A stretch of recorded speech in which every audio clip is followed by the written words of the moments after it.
الأمور محدثاتها وكل محدثة بدعة وكل بدعة ضلالة وكل ضلالة في النار أو كما قال الله تعالى في القرآن المجيد وفي فرقانه الحميد بعد أعوذ بالله من الشيطان الرجيم بسم الله الرحمن الرحيم يا أيها الناس اتقوا ربكم الذي خلقكم من نفس واحدة وخلق منها زوجها وبث منهما رجالا كثيرا ونساء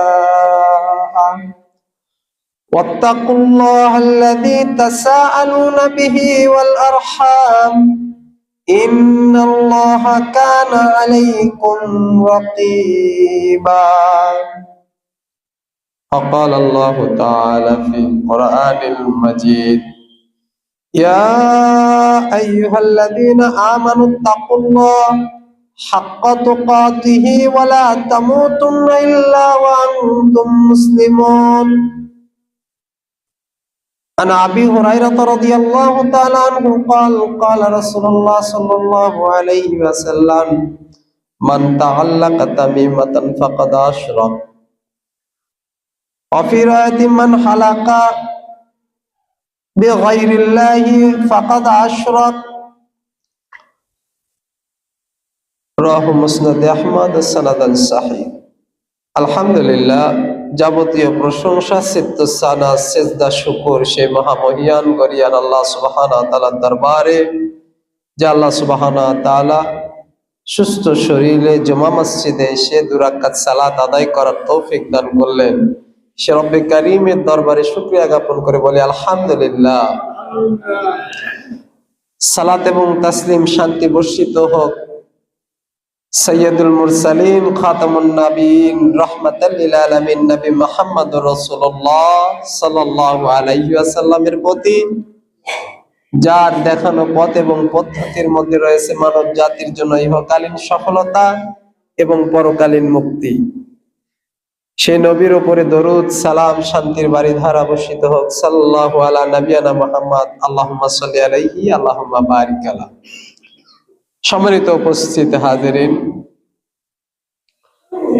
আজকের জুমার সংক্ষিপ্ত আলোচনার বিষয়বস্তু শিরকুল আসগর, ছোট শিরক। শিরকুল আসগর সম্পর্কে সংক্ষিপ্ত আলোচনা করে শেষ করব। আমা তৌফিকি ইল্লা বিল্লাহ আলাইহি তাওয়াক্কালতু ওয়া ইলাইহিল ইনীব আল্লাহুম্মা আমিন। এই কথা আমরা সকলেই মনে করি বা দাবি করি যে আমরা যারা আহলুল হাদিস আকীদার মানুষ তারা শিরক করি না। এই দাবি করি কিনা? করি, তাই না? আলহামদুলিল্লাহ। শুধু যে মৌখিক ভাবে দাবি করি এ কথা নয়, আমরা মনে প্রাণে আমল করে ইস্তেকামত রাখি যে আমাদের আহলুল হাদিস আকীদার মানুষ কখনো মাজারে যায় না, কবর পূজা করে না, কবরে চাদর চড়ায় না, পীরের দরবারে যায় না, খানকাতে যায় না, তাই না? পীরের মাজারে নজর নিয়ত করে না, মুরগি জবাই করে না, খাসি জবাই করে না। আলহামদুলিল্লাহ। এছাড়াও শবে বরাতের বেদাত আর রুটি হালুয়ার মতো ঘৃণিত বেদাত থেকে আহলুল হাদিস আকীদার মানুষেরা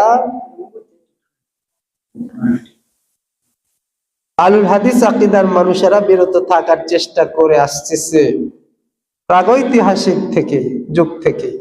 আলহামদুলিল্লাহ। আল্লাহ সুবহানাহু ওয়া তাআলা প্রারম্ভে সে রব্বে কারীমের দরবারে দোয়া করি আল্লাহ যেন আমাদেরকে কোরআন এবং সুন্নাহর উপরে থাকার তৌফিক দান করেন, বলেন আমিন। আল্লাহ সুবহানাহু ওয়া তাআলা আমাদের ভবিষ্যৎ প্রজন্ম যারা আসবে তাদেরকে যেন কোরআন এবং সুন্নাহর উপরে টিকে থাকার তৌফিক দান করেন, আমিন ইয়া রাব্বাল আলামিন। সেই সাথে আমরা যারা অসুস্থ অবস্থায় জুমা মসজিদে এসেছি আল্লাহ যেন সকলকে শিফায়ে আজেলা শিফায়ে কামিলা দান করেন। যারা বিভিন্ন বিপদ আপদ বালা মুসিবতের মধ্যে রয়েছে আল্লাহ সুবহানাহু ওয়া তাআলা সকলকে বিপদ আপদ বালা মুসিবত থেকে তার নিজ অনুগ্রহ দিয়ে রহমান রহিম নামের ওসিলায় আল্লাহ সকল বিপদ বালা মুসিবত থেকে আমাদেরকে উদ্ধার করুন। সকলে বলেন আমিন। যারা অভাবী রয়েছে আল্লাহ সুবহানাহু ওয়া তাআলা তার নিজ অনুগ্রহ দিয়ে অভাব মুক্ত করে দিন, আমিন ইয়া রাব্বুল আলামিন। বলতেছিলাম সময় অতীব কম, একটাই যদি সালাত হয় 15 মিনিটের মতো আপনার কথা বলার সুযোগ রয়েছে, আপনাদের শোনার সুযোগ রয়েছে। ইনশাআল্লাহ এই সময়ের মধ্যে কয়েকটা আয়াত এবং হাদিসে রাসূল থেকে আপনার সামনে কিছু পেশ করব, আপনারা এক খেয়ালে মনোযোগ সহকারে শুনবেন ইনশাআল্লাহ।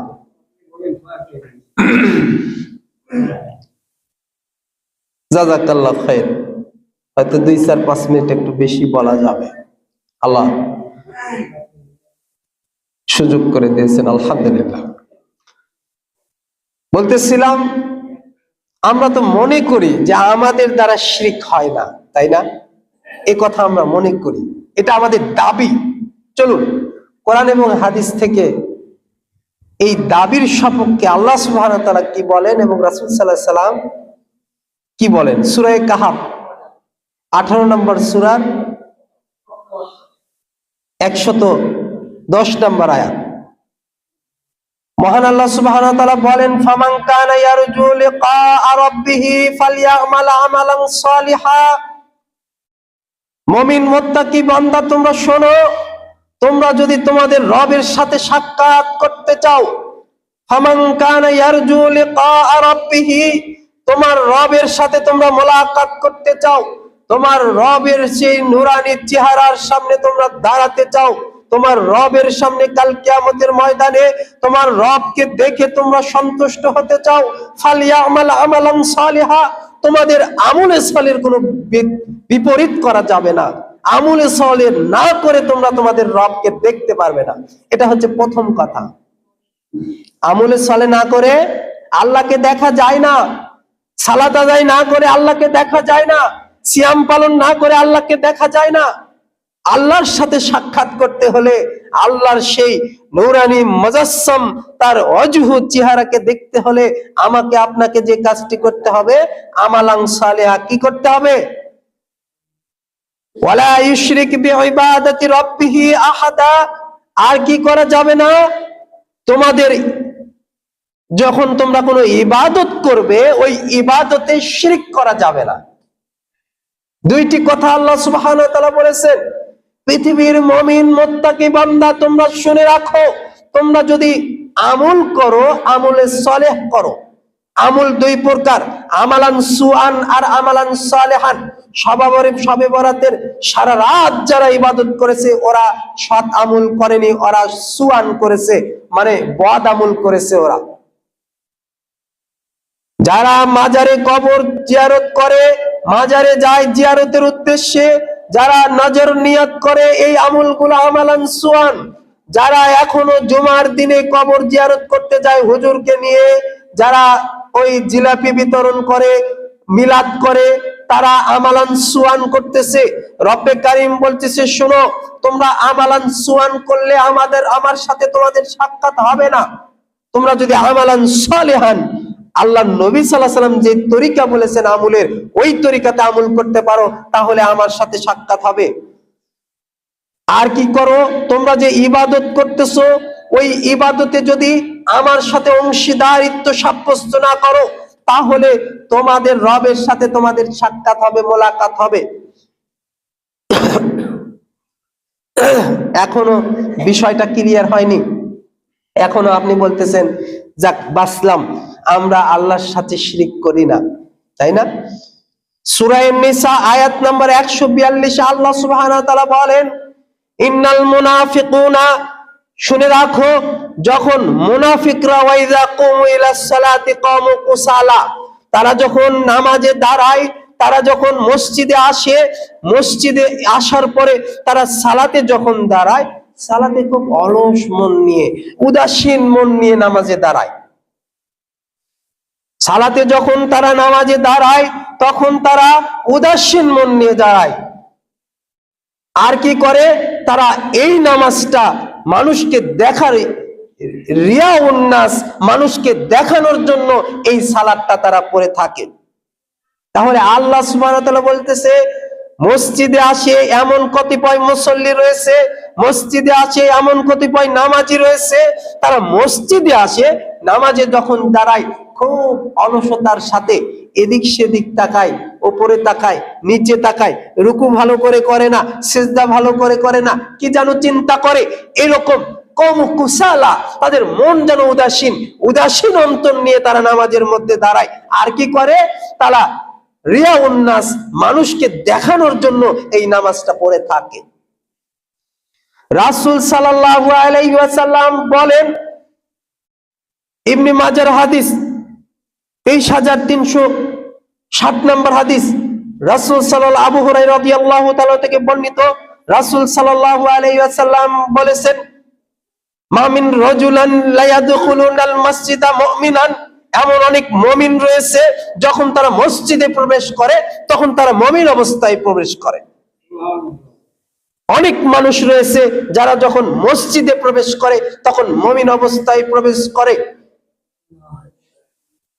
ওয়া ইয়াখরুজুহু ইলা মসজিদান মুশরিকান, যখন সে মসজিদ থেকে ফায়াখরুজুহু বের হয়ে যায় তখন সে মুশরিক হয়ে মসজিদ থেকে বের হয়ে যায়। কি হয়ে বের হয়ে যায় বলেন তো? মুশরিক হয়ে মসজিদ থেকে বের হয়ে যায়। হাদিস ইবনে মাজার 23,360 নম্বর হাদিস। তাহলে বোঝা যাচ্ছে যে আমরা যতই নিজেদেরকে শিরক মুক্ত মনে করি না কেন, শিরক আমাদের মধ্যে রয়েছে।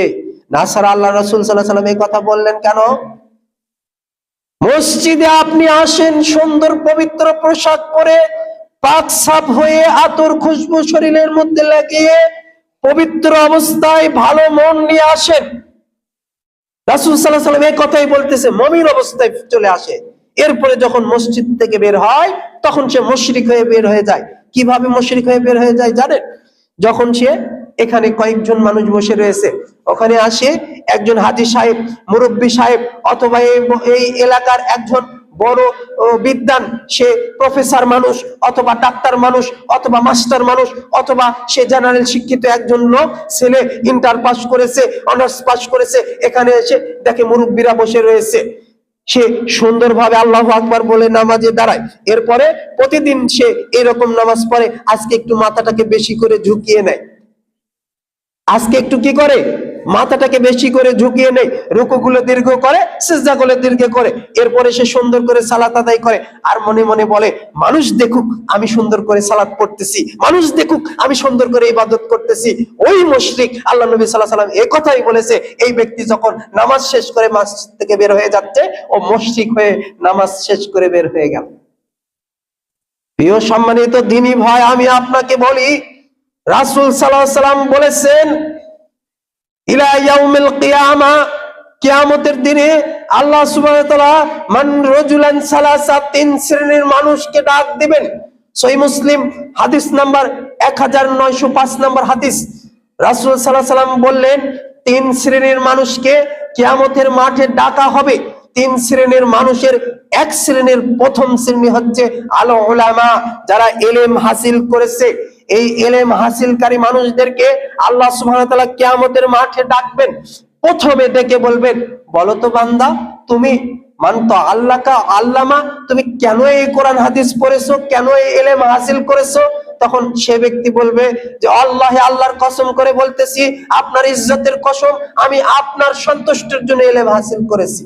তখন আল্লাহ বলবে, কাযাবতা, তুমি মিথ্যা কথা বললে, তুমি তো আমাকে সন্তুষ্ট করার জন্য ইলম হাসিল করনি।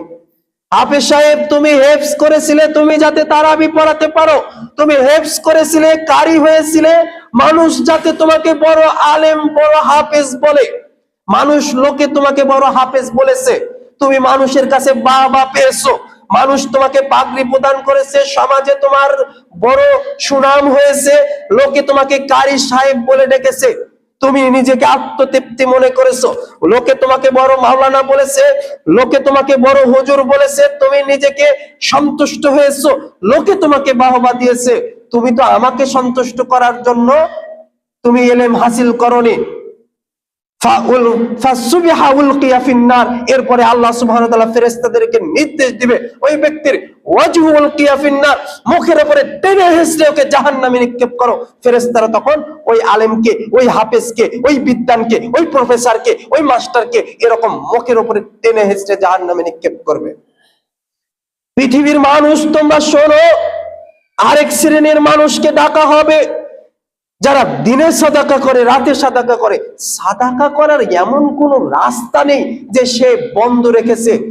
ফকিরকে দেয়, মিসকিনকে দেয়, মসজিদে দেয়, মাদ্রাসায় দেয়, জাকাত দেয়, ওসর দেয়, সব জায়গায় দান করে।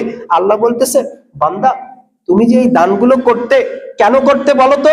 বলবে আল্লাহ তোমাকে সন্তুষ্টের জন্য করেছি। তখন আল্লাহ বলবে তোমার অন্তরে কিছু গোপন রাখলে কি?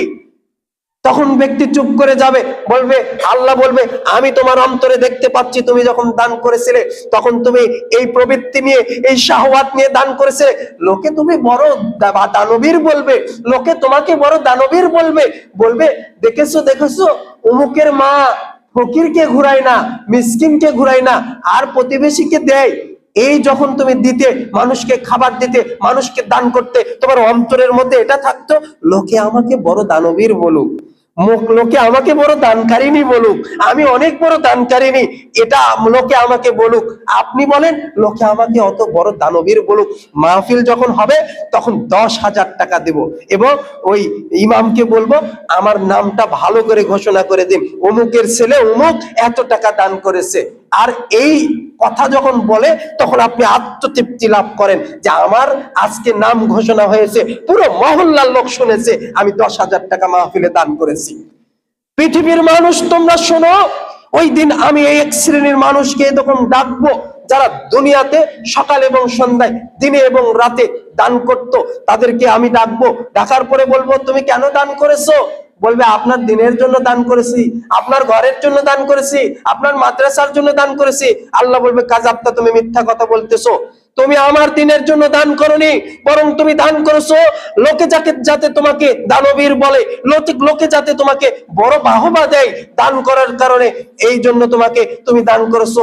ফাওয়াজহুল কিয়া ফিন্নার, ফেরেশতাদেরকে নির্দেশ করা হবে এই ব্যক্তিকে মুখের উপরে টেনে হিঁচড়ে জাহান্নামে নিক্ষেপ করো। নাউযুবিল্লাহি মিন যালিক।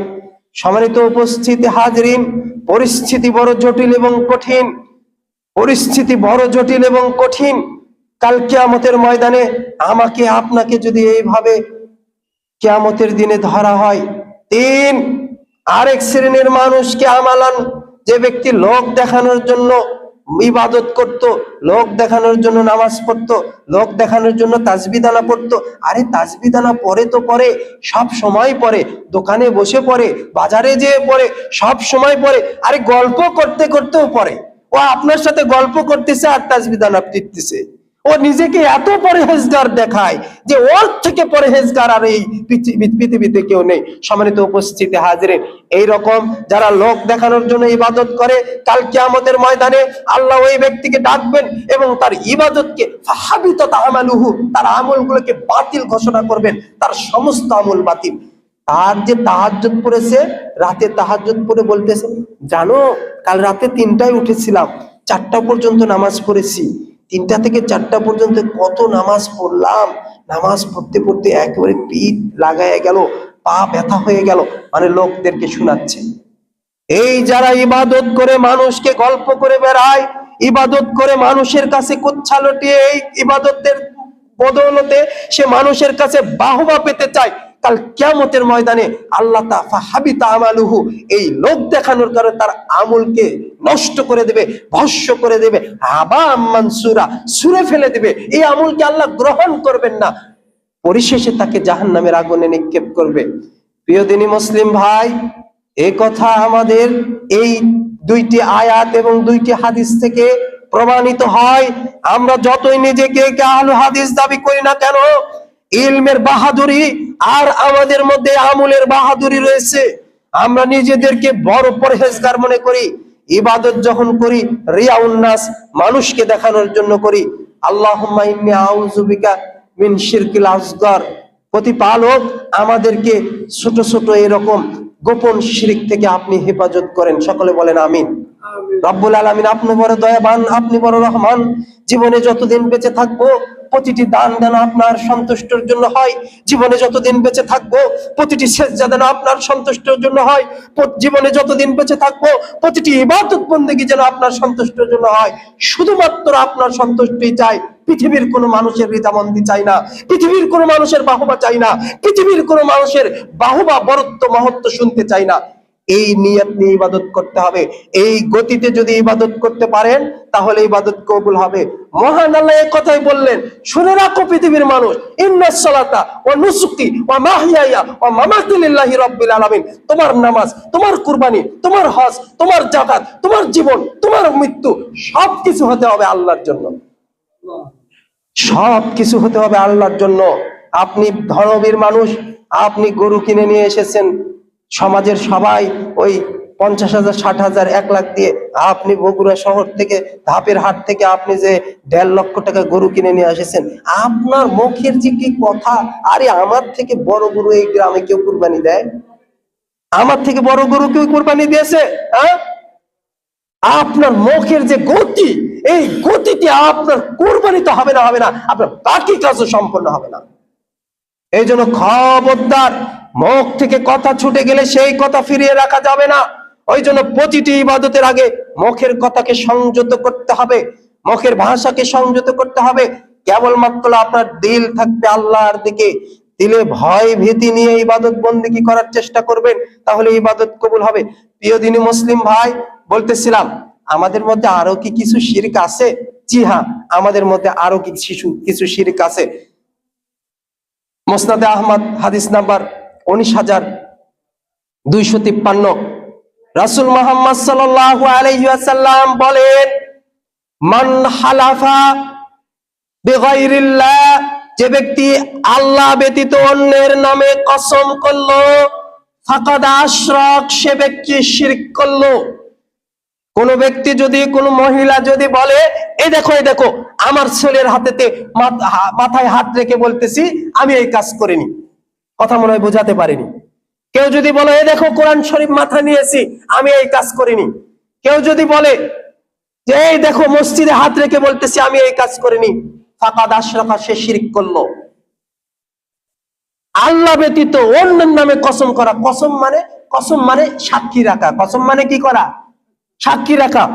আল্লাহর কসম, আমি আল্লাহকে সাক্ষী রাখতেছি, ইন্নাল্লাহা যাহিরুন, তিনি প্রকাশ্য, বা বাতিনুন, তিনি গোপন। আমি রাতের অন্ধকারে কি করি আমার রব দেখে, আমি দিনের আলোতে কি করি আমার রব দেখে। ইন্নাল্লাহা আলিমুম বিযাতিস সুদূর, আমার অন্তরে আমি কি গোপন রেখেছি আমার রব তা জানেন, আমি যা প্রকাশ করি আমার রব তা জানেন। এর নাম হচ্ছে আল্লাহ। এই জন্য সাক্ষী রাখতে হবে কাকে? আল্লাহকে। কেউ দেখেনি রাতের অন্ধকারে কি হয়েছে, একমাত্র আল্লাহ জানেন।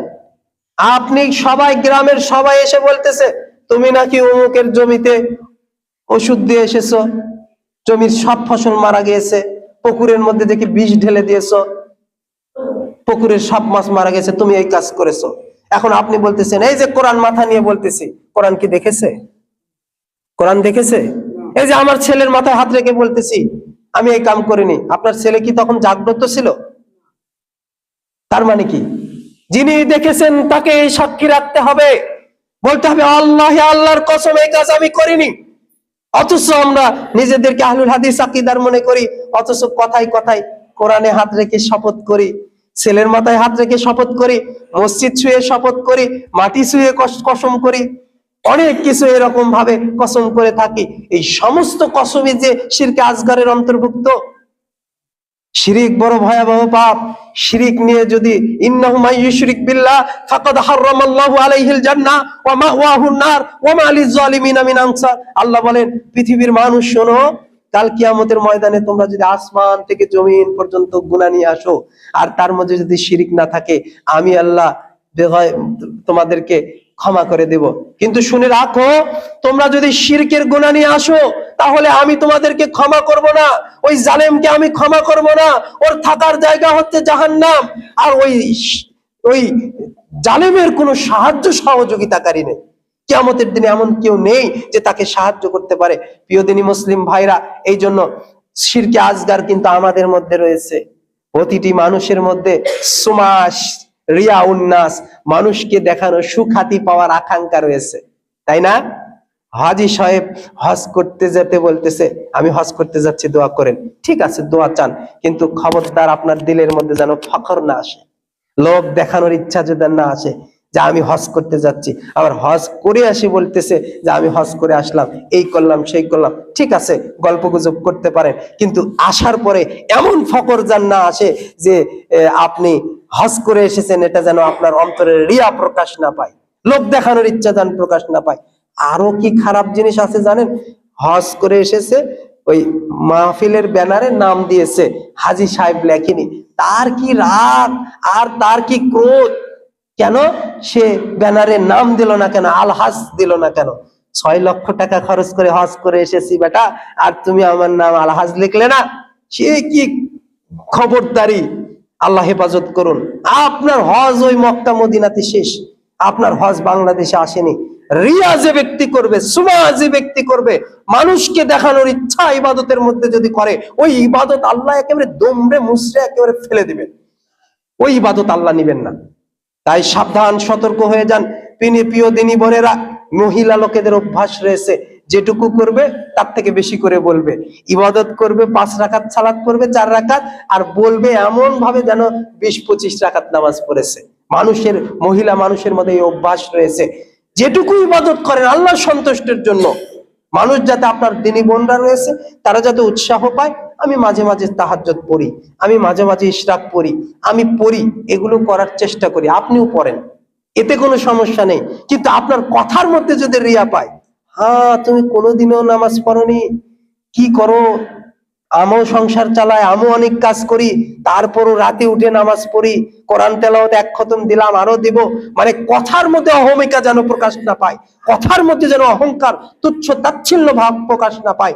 এই জন্য সাবধান, সতর্ক থাকতে হবে। পৃথিবীর মানুষকে আল্লাহ সুবহানাহু ওয়া তাআলা এইরকম ভাবে শিরিক সম্পর্কে অবগত করে দিয়ে বললেন যে শিরিক যদি করো তাহলে আমল বরবাদ হয়ে যাবে, বাতিল হয়ে যাবে।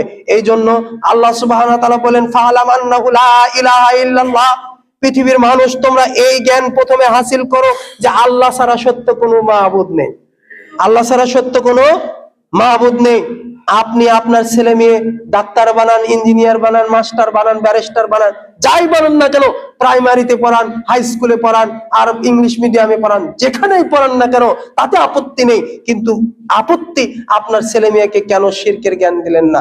আব্বু এটা শিরক, আব্বু এই যে মানুষ দেখানো ইবাদত শিরক, আজকে জুমাতে শুনলে না, মানুষ দেখানো ইবাদত শিরক, মানুষ দেখানো ইবাদত বন্দেগী দান সাদকা এগুলো সব শিরক আব্বু, এগুলো করা যাবে না, আম্মু এই কাজ করা যাবে না। এভাবে আপনার ছেলে মেয়েকে শিরক সম্পর্কে জ্ঞান দিতে হবে।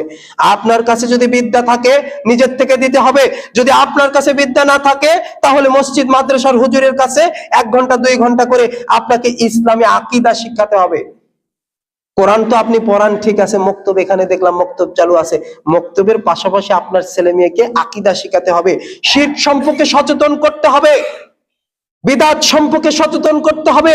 যদি আপনি তাকে শিরক বিদআত শিক্ষা না দিয়ে দুনিয়া থেকে বিদায় নেন, আর সে যদি পৃথিবীতে শিরক বিদআতের বিস্তার ঘটায়, তাহলে এর একটা আমলনামা আপনার সওয়াবে উপস্থিত থাকবে, আপনার আমলনামাতে এই গুনাহ লিপিবদ্ধ হতে থাকবে। কেন? যে আপনি তাকে ইলম দেননি। ইলম দেওয়ার পরে যদি কোনো পাপ করে সেটা ভিন্ন কথা।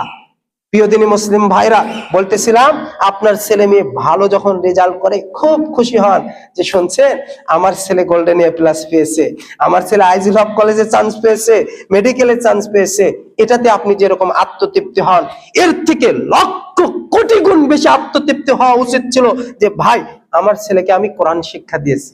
এরকম আনন্দের সাথে মানুষকে বলা উচিত ছিল আমার ছেলেকে আমি কোরআন শিক্ষা দিয়েছি, আমার ছেলে তাওহীদ বোঝে, আমার ছেলেকে শিরক সম্পর্কে শিক্ষা দিয়েছি, আমার ছেলেকে বেদাত সম্পর্কে শিক্ষা দিয়েছি।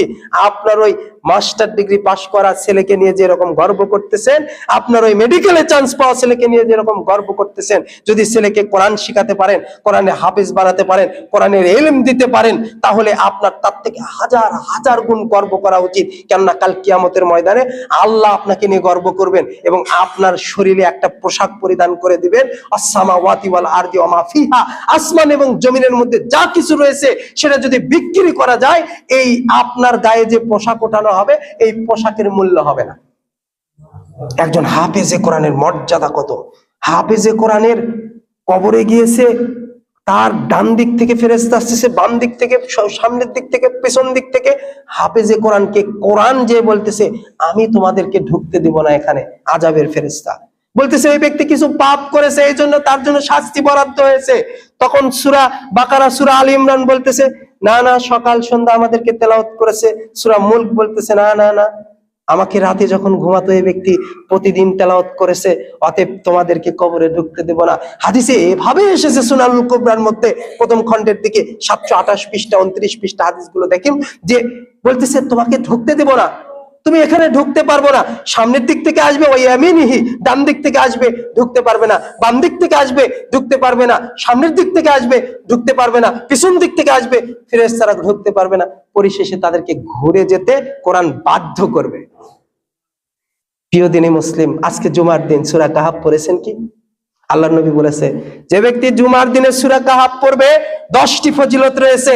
1 নাম্বার, দাজ্জালের ফিতনা থেকে বাঁচবে সে।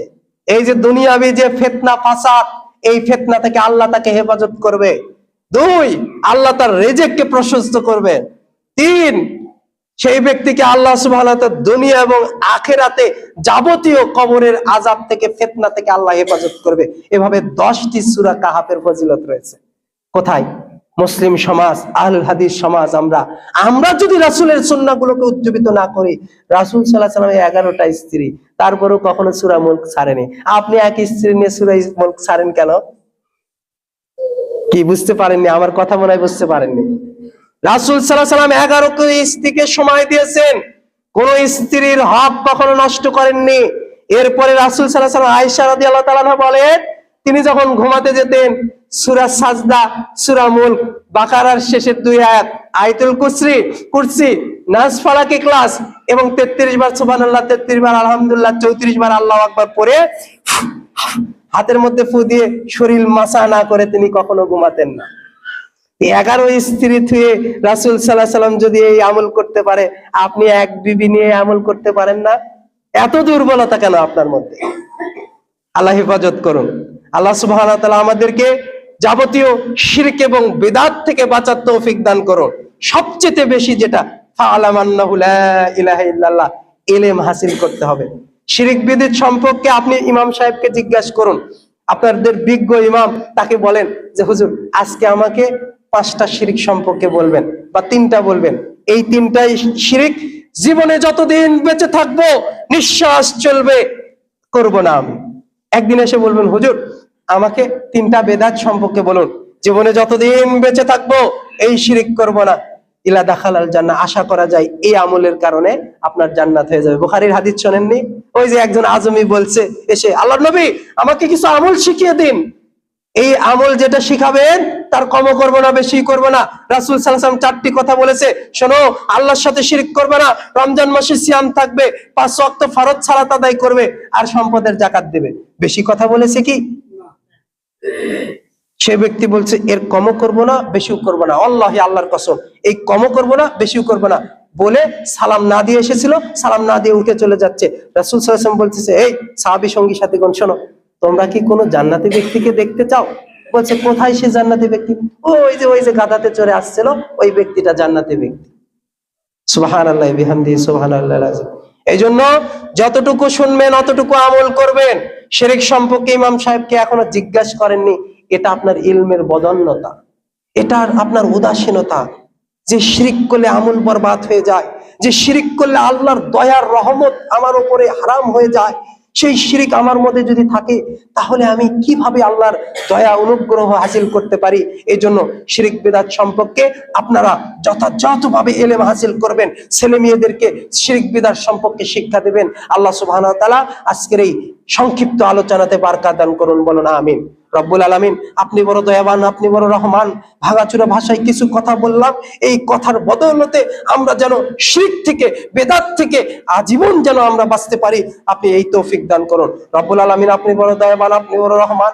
আমাদের মধ্যে অনেকে অসুস্থ অবস্থায় এসেছি, আমাদেরকে শিফায়ে আজেলা, শিফায়ে কামেলা দান করুন। অনেকে আমরা অভাবগ্রস্ত রয়েছি, আমাদেরকে নিজ অনুগ্রহ দিয়ে অভাব মুক্ত হওয়ার তৌফিক দান করেন। আল্লাহুম্মা কফিনি বিহালালিক আন হারামিক ওয়া আগনিনি বিফাদলিকা আম্মাস সাআ। রব্বুল আলামিন, আমাদের অনেকের উপরে ঋণের বোঝা বাড়িয়ে গিয়েছে, ঋণের বোঝায় আমরা জর্জরিত হয়ে রয়েছি। রব্বুল আলামিন, আমাদেরকে ঋণ মুক্ত হওয়ার তৌফিক দান করুন। রব্বুল আলামিন, ঋণ অবস্থায় যেন দুনিয়া থেকে আমরা বিদায় না নিই, এই তৌফিক আপনি দান করুন। ঋণ বড় ভয়াবহ পাপ, ঋণ বড় ভয়াবহ পাপ। ঋণ নিয়ে যেন আমরা কবরে না যাই, এই তৌফিক আপনি দান করুন। আমাদের মা বোনেরা যারা রয়েছে, তাদেরকে পর্দাপোশিতার সাথে দ্বীন ইসলাম মেনে চলার তৌফিক দান করুন, সেই সাথে স্বামীর আনুগত্য করার তৌফিক দান করুন। স্বামীর আনুগত্যই জান্নাত, স্বামীর আনুগত্যই জান্নাত, স্বামীর আনুগত্যই জান্নাত। এই জন্য মহিলা মানুষকে স্বামীর আনুগত্যে আরো জোরালো ভাবে প্রস্তুতি গ্রহণ করতে হবে, আর পুরুষদেরকে স্ত্রীর হক আদায় করতে হবে। আল্লাহ সুবহানাহু ওয়া তাআলা আমাদেরকে স্ত্রীদের হক আদায় করার তৌফিক দান করুন, আর স্বামীর আনুগত্য করার তৌফিক দান করুন। সুবহানাকা আল্লাহুম্মা বিহামদিকা আশহাদু আল্লা ইলাহা ইল্লা আনতা আস্তাগফিরুকা ওয়া আতুবু ইলাইক। আউযু বিল্লাহি মিনাশ শাইতানির রাজিম।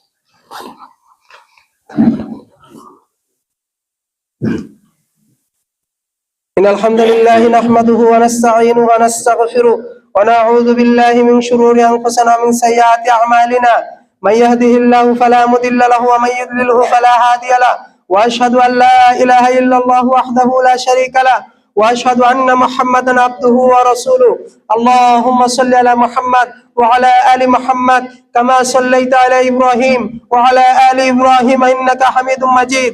اللهم بارك على محمد وعلى آل محمد كما باركت على إبراهيم وعلى آل إبراهيم إنك حميد مجيد. ربنا ظلمنا أنفسنا وإن لم تغفر لنا وترحمنا لنكونن من الخاسرين. رب ارحمهما كما ربياني صغيرا. رب ارحمهما كما ربياني صغيرا. يا أيها الذين آمنوا ادخلوا في السلم كافة ولا تتبعوا خطوات الشيطان إنه لكم عدو مبين. إن الله يأمر بالعدل والإحسان وإيتاء ذي القربى وينهى عن الفحشاء والمنكر والبغي يعظكم لعلكم فاذكروني أذكركم واشكروا لي ولا تكفرون. ذكر الله أكبر.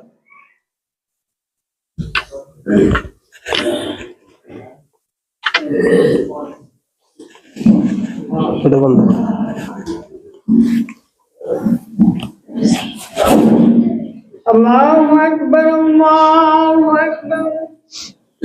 أشهد أن